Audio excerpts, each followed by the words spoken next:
தனுகுரு சொந்தங்கள் எல்லாத்துக்கும் வணக்கங்க. இன்றைக்கி நம்ம வந்து சாப்பாடு பருப்பு கடையல் ரசம் எப்படி செய்யலான்னு பார்க்கலாங்க. அதுக்கு சாப்பாடு விசில் வந்துடுச்சு. இப்போ பருப்பு வேக வச்சு அந்த மேலே படுற ஆடையெல்லாம் எடுத்து விட்டுட்டு கொஞ்சோண்டு மஞ்சத்தூள் ஒரு 1/2 ஸ்பூன் போட்டிருக்கேங்க.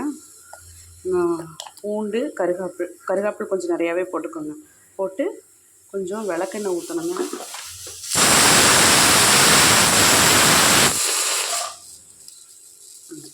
விளக்கெண்ணெய் கொஞ்சம் நிறையாவே எடுத்துக்கணும். ஊற்றிட்டு லிட் க்ளோஸ் பண்ணிடலாங்க.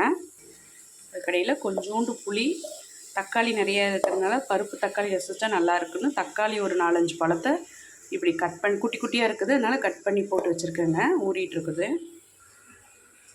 பருப்புக்கு விசில் சுட்டாச்சு, வேகட்டுங்க. ஒரு 3-4 விசில் வரட்டும், பார்க்கலாம்.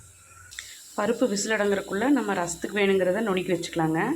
ஒரு 5-6 பல் பூண்டு, ஒரு 3 சின்ன வெங்காயம், கொஞ்சோண்டு சீரகங்க, மிளகு கொஞ்சம் நிறையா போட்டுக்கலாங்க, சளிக்கெல்லாம் நல்லது.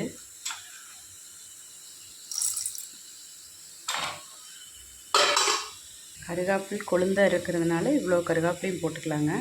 போட்டு சுற்றிக்கலாம். நான் இன்றைக்கி நுணுக்கில் மிக்சிலேயே ஒரு சுற்றிடலான்னு பார்க்குறேன். பாருங்கள். இடையில வரகரிசிக்கு ஒலை ஊற்றி வச்சாச்சு. ஒலை ஊற்றி ஒலை கொதித்த உடனே அரிசி ஒரு டம்ளர் போட்டு கழிஞ்சி போட்டுட்டு சிம் பண்ணி வச்சிடலாங்க. அது பாட்டுக்கு வெந்து வரட்டும். நம்ம வேறு எதுவும் பண்ண வேண்டாம். அது பாட்டுக்கு வெந்துட்டுருக்கட்டும். ஒரு 5 நிமிஷத்துக்குள்ளே வெந்துருங்க, பார்க்கலாம். பாருங்கள், ஒரு கடாய் அடுப்பில் வச்சு அதில் கொஞ்சம் தேங்காய் எண்ணெய் ஊற்றி கடுகு கொஞ்சோண்டு போட்டுக்கோங்க நிறையா.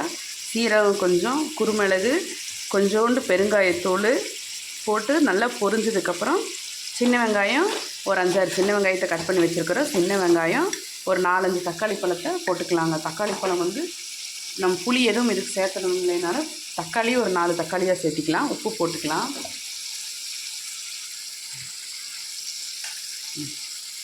வணங்கட்டுங்க. மிளகாத்தூள் போடலாம்.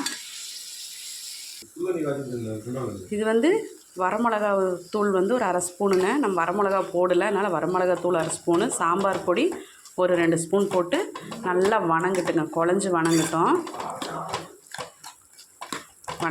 பார்க்கலாம். பருப்பு வேக வச்சு பருப்பு தண்ணியை இருத்து வச்சுருக்கோம். ரசத்துக்கு வேணுங்கிற அளவுக்கு எடுத்துகிட்டு இப்படி இருக்குது. இதுக்குள்ளே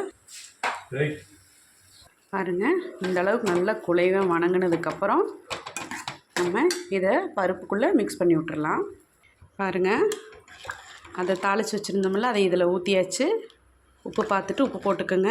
இந்த ஸ்டேஜில் கொத்தமல்லி தழை இருந்தால் இவ்வளோ ஒரு கைப்பிடி நிறைய கொத்தமல்லி தழை போட்டு ஒரு கொதி வந்ததுன்னா செம்ம டேஸ்ட்டாக இருக்குங்க. என்கிட்ட கொத்தமல்லி தழை இல்லை, அதனால் நான் போடலை.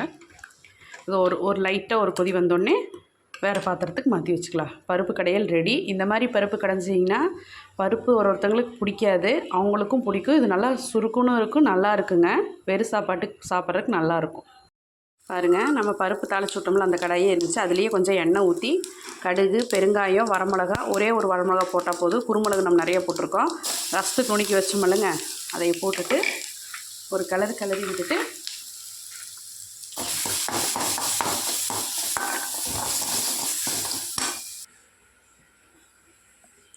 பாருங்கள், நம்ம ரசத்துக்கு வணக்கினதை இதில் எடுத்து கொட்டியாச்சு. ரசம் கொதிச்சா நல்லா இருக்குங்க. கொஞ்சம் கொத்தமல்லி தழை போட்டிங்கன்னா சூப்பராக இருக்கும். இல்லைங்கிறனால நான் போடலை. இந்த மாதிரி பருப்பு ரசம் சாப்பிட்டு பாருங்கள், சூப்பராக இருக்கும். இடையில வரகரிசி சாதத்தையும் வடித்து விட்டாச்சுங்க. நீ சாமிக்கு நம்ம சாப்பாடு வைக்கையில் காமிக்கிறேன், பார்க்கலாங்க என்ன சாப்பாடுன்னு. பாருங்கள், ரசம் இந்த மாதிரி நுரைச்ச மாதிரி ஆற்றுன மாதிரி ஊற்றுனீங்கன்னா இப்படி இருக்கும். ரசம் இப்படி வச்சுக்கோங்க. பாருங்கள், சாப்பாடு, பருப்பு கடைஞ்ச குழம்பு, வரகரிசி சாப்பாடு, சாமிக்கும் சாப்பாடு வச்சாச்சுங்க. ரசம், பருப்பு ரசம் வச்சாச்சு. பருப்பு தக்காளி ரசம் நல்லாயிருக்கும். இதே மாதிரி செஞ்சு பாருங்கள். சாமிக்கும் சாப்பாடு வச்சாச்சுங்க. இது வரைக்கும் தனுகுரு விலாக்ஸை பொறுமையாக பார்த்ததுக்கு ரொம்ப நன்றிங்க. எல்லோரும் என்னோடய சேனலை சப்ஸ்கிரைப் பண்ணிக்கோங்க. நான் போட்டால் வீடியோ உடனே உங்களுக்கு வந்துடும். Thanks for வாட்சிங்க. நாளைக்கு இன்னொரு சமையலில் பார்க்கலாங்க.